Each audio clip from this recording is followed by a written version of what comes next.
Okay, we're going to stay on this breaking news. Let's bring in Senator Martha Mcsally. Senator, we've got news coming in that a member of the vice president's staff in his office has tested positive for COVID-19. Neither the president nor the vice president had close contact with this person. They're doing contact tracing right now. Your reaction to this breaking news?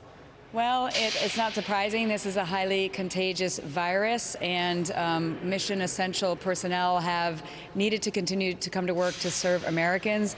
So we need more information, obviously, and the contact tracing is important to make sure. We've got to have key government officials able to continue to work while they're all practicing the best practices that the CDC has asked us all to do. I'm doing that with my team as well. You know, let's turn to China. There's been this hot debate now. People like Joe Scarborough at MSNBC are saying, yeah, the media has been too complacent about what China has been doing. He is now criticizing China. Or should people be dialing back and saying, hey, we need China to help us out with medical supplies? What do you think? Well, it's about time the mainstream media woke up on this. I was in the military 26 years. I've never trusted a communist, just as a general rule. This originated in China. What we needed from China was three things. First, being honest, which clearly they were not. Even as doctors were blowing the whistle on this, they obviously closed them down, and now at least one of them is dead. They needed to be accessible, allowing our scientists and doctors and others to get in. They are not. They're still not. And as of this week, they're kicking out more journalists, and they also need to be accountable for what they're doing. The propaganda they have right now is if they're coming to the rescue of Europe and others as people are dying all over the world from this virus that that came in China is like an arsonist lighting a fire and then coming to help put it out, wanting to be the hero. And there's a lot of propaganda around it that our mainstream media should not be repeating. We have $1 trillion of debt with China. They should forgive it as part of their accountability to this virus.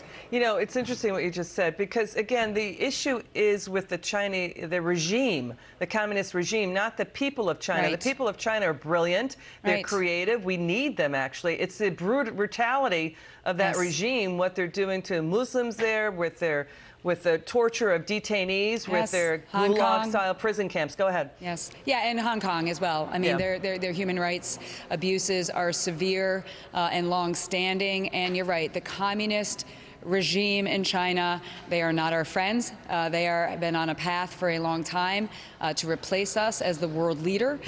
We need to not let that happen, but we need to be clear-eyed about their activities, to include today. Something else happened that we found. China applied for Gilead's remdesivir patent for COVID-19 in and around mid to late January, 2 days before it really hit the rest of the world. It's a bit strange. Doesn't it raise a few eyebrows if China moved to own the patent to treat a global pandemic that started in their own country?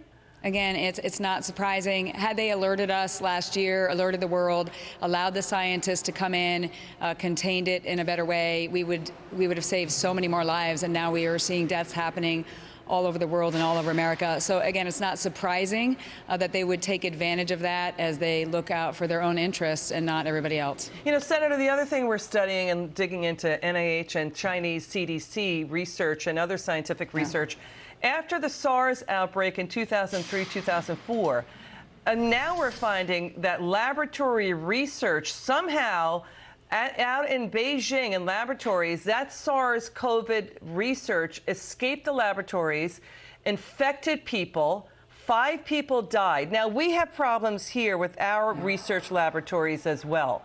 Are you comfortable with biological level research that's going on with these type of viruses, and that people are being protected and safeguarded?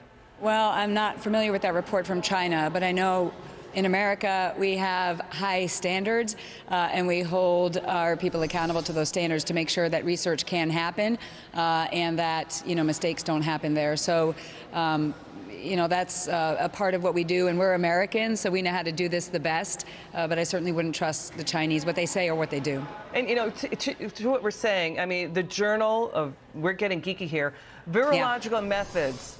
They talked about, quote, the ways to inactivate the virus, which would mean that you could research it at reduced safety levels. Then we looked at this other scientific article that said, listen, viruses from laboratories, they're going to come out. That's out of the clinical microbiology review. They're saying, listen, we're reducing the safety standards. You got to live with it. May happen. We may have outbreaks. That's not good. Can't happen. Well, yeah, I haven't seen those reports, but I can just say that we need to make sure, as we're dealing with the current crisis, that we very quickly get all the best minds together to find the treatment and also the vaccine for this. But then the next one may come.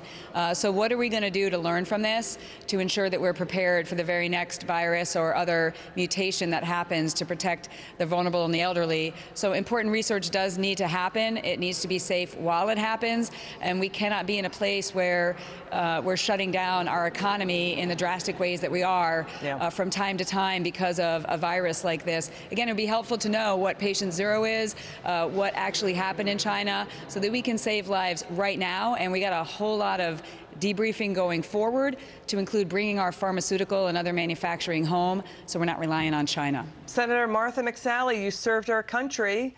Thank you so much. Thanks, you for your service. Come back soon. Absolutely. Have a good weekend. Thanks. You be safe. Hey, and our prayers are with everybody who's being affected by this. Same here. Thank you. Yeah.